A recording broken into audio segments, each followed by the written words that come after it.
Yaxshimisiz, men Ildana, qanday xush keldingiz. Bu qitimliq vlogimda siz bilan birga yoz oylarimdan qolgan go'zal aslimalarimni o'rtoqlashmoqchiman. Hozir men Italiyaning shimoliy qismidagi Torino shahrining atrofiga joylashgan Alp tog'larining etikidagi Bobbio Felice degan yerda turibman. Shunday qilib yozlik ta'tilimizni mush umoq yezda boshlab olgan bo'ldik.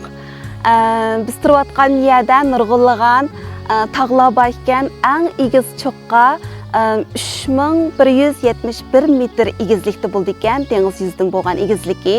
Andan keyin Fransiyaga chegirdash ekan. Va bu yerninki tog'lari, suvlari, shaqratmalari, daryolari intayin dangliq ekan. Shunglashqa taqsayat qilishni yaxshi ko'rdiganlar bu yerga kelib ta'til vaqtini o'tkazgan. Bu yerning nupusi oldi-keyni 400 kishilik bir nupusi bor ekan. Yoz nupusi, qish nupusiga qaraganda sal ko'proq bo'ldi ekan. Ko'pincha odamlar bu yerga dam olish uchun keldi ekanda.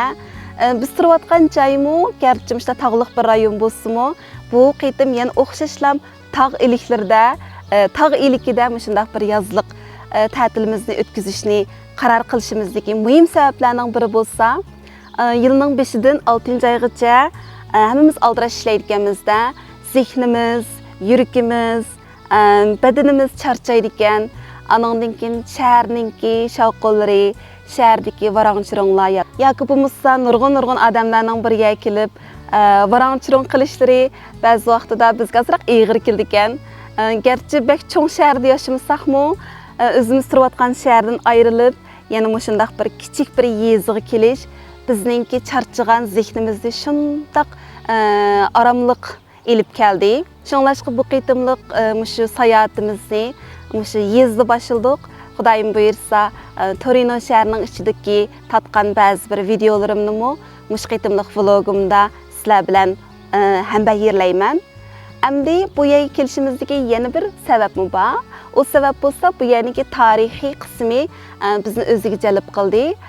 Bu yer tarixda xristianlarningki protestan xristianlar uchun intayin muhim bir bekat ekandiq. Chunki 10-asrdagi vaqtida shu protestan xristianlarningki yerlik hukumat tarafi va boshqa mazhablar tarafidan hujumga uchragan va ularni surgun qilib, biz turayotgan yerdan 20 kilometr yiroqlikdagi bir tog' cho'qqisiga ularni surgun qilib ekan. Surgunlik hayotida ular tog'ning eng cho'qqi qismlarida o'zlarining kichik jamoatchiligini qurgan bo'ldi ekan va shu yerda 4 yillik, uzun yillik muqaddas kitob o'rganish va tadqiqot xizmatlarini, shogird tarbiyalash xizmatlarini shu yer olib bordi ekan. Shunglashqa biz bir qancha kun burun do'stlarimiz bilan birga u cho'qqig'im borgan bo'ldik. Shunchalik chiroyli ekan manzarasi, atrofida nurg'unlagan o'xshamaydigan meva daraxtlari bor ekan. Andan keyin 10-asrda qoldirib qo'ygan shu ko'na uylar bor ekan, ularningki burun yotgan, turgan, joylashgan uylari, andan keyin jamoatchilikning binosi, chirkov deganimiz. U yerlar bor ekan, u yerlarni sayohat qilgan bo'ldik, ko'rgan bo'ldik, tarixiy qismlardan azroq bilim olgan bo'ldik.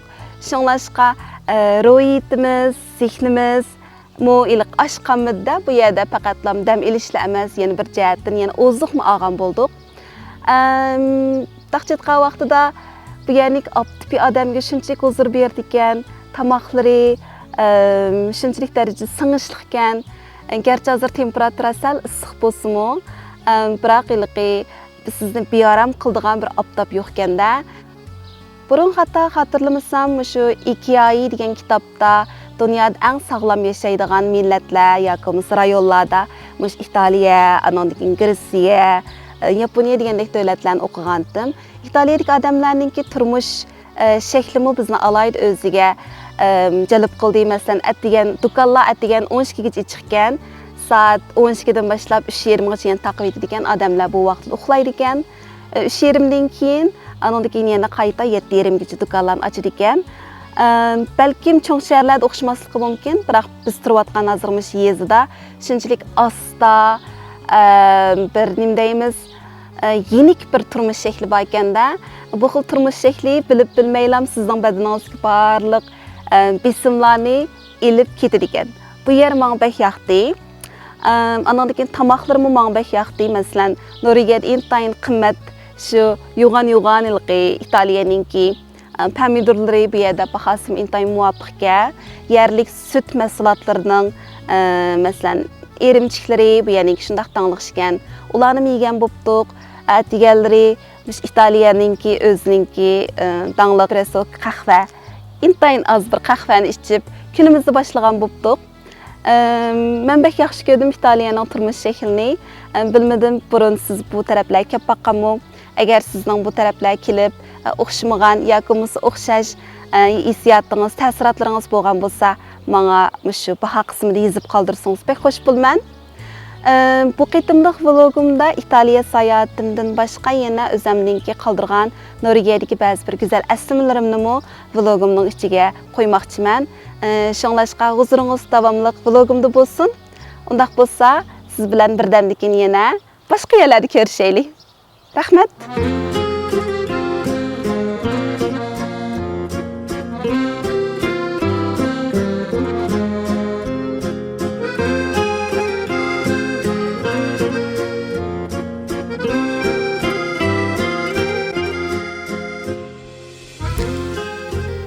Ko'rayotganingizdek Torino shahri yeshillik bilan o'ralgan, avat Yevropa madaniyatini cho'nqur his qila oladigan tarixiy shahar ekan.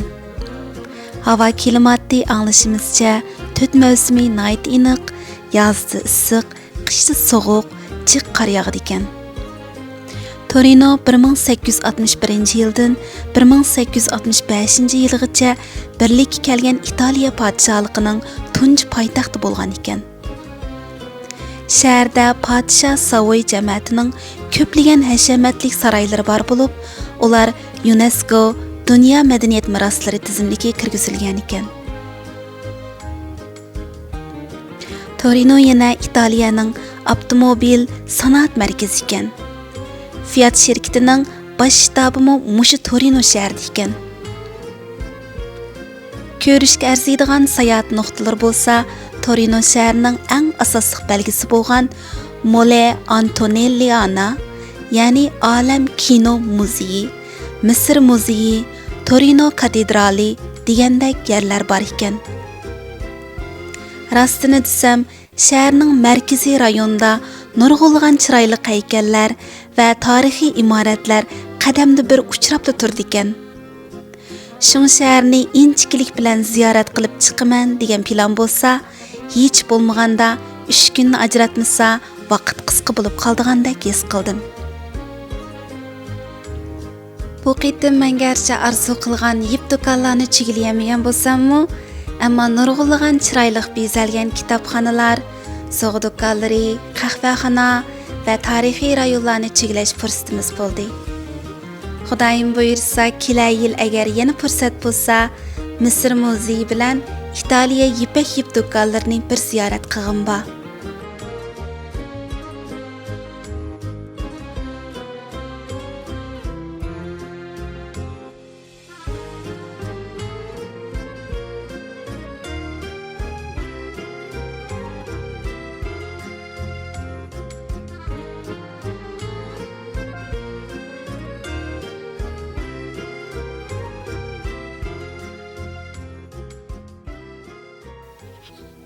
Shahar turmush bilan yez qishloq turmush ikkisidan birini tanla desa, qaysini tanlaysiz?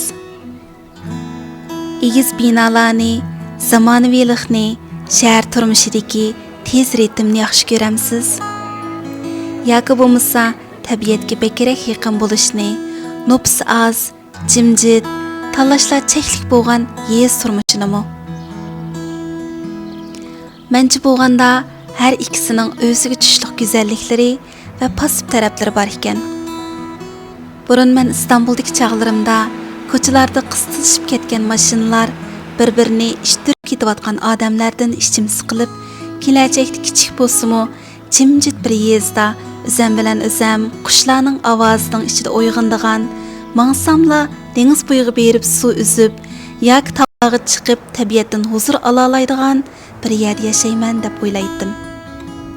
Hozir bo'lsa, dal shundaq tabiat bilan ishmu-ish bo'lib ketgan kichik bir yer yashayman. Va doim sayohat qilganimizda yanıla tinch, kichik bo'lgan yerlarga berishni yoqtiraman. Sababi shuki, tabiatning menga bergan tinchligi, tog'larga nazar solganimda yuragimda his qilgan Xudoning ijodiyatiga bo'lgan hayronlik va Xudoga bo'lgan talmirish, eriq suyning shirildigan ovozining zehnimga elib kelgan huzuri, bepoyon dengizning o'y fikrlarimni texim cho'nqur bir dunyoga qarab ilib mingishi meni haqiqatan ta'sirlantirdi. Alp tog'larining to'rining atrofiga joylashgan eriqlardan, go'zal tog' tizmalaridan huzur elish menga muqaddas kitobdagi shu qismni eslatdi. Zaburda Davud payg'ambar Xudoga shundoq madhiya o'qiydi. Chavak chalsin Xudoga xushalliqdan daryolar, shodlik bilan Xudoni kuyiga qatsin tog'lar. Nima degan go'zallar? Tabiatdagi har xil go'zalliklarga qaraganimda, ular haqida o'ylaganimda, tabiatni his qilganimda qalbim shuncha shodlandi. Mushu mavjudotlarni yaratgan Xudoga madhiya o'qib, oningga bo'lgan talpinishim kuchaydi.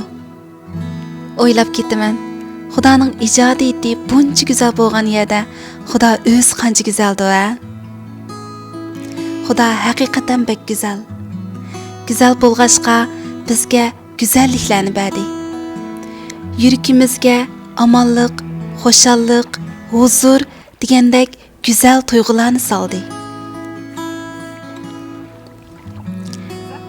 Shunga tabiat ichida yashash, tog' daryolarga yaqin bo'lish, ularni tushunish, ular bilan birga vaqt o'tkazish, amaliyotda Xudoning go'zal mavjudotlari orqali haqiqatan charchagan zehnimizni, vujudimizni oromlikqa, shifolikqa erishtirdi ekan. Balkim balkondagi bir tashdek gul bizga tabiatni his qildirgandir. Yoki eshik oldimizdagi ishkitib oq terak yupurmiqining sarg'ayib to'kilishi.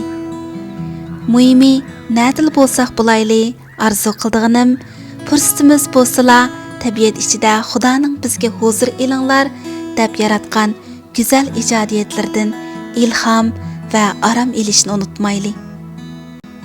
Chunki bu xil aromlikning manbasi har qanday go'zal mavjudotdan necha ming hassa muqaddas va go'zal bo'lgan Xudo Parvardigor o'zidir. Vlogimning oxirida sizga va oilangizga tinchlik, aromlik tilayman. Amon bo'lg'aysiz, kela qitimliq vlogimni ko'rishaylik.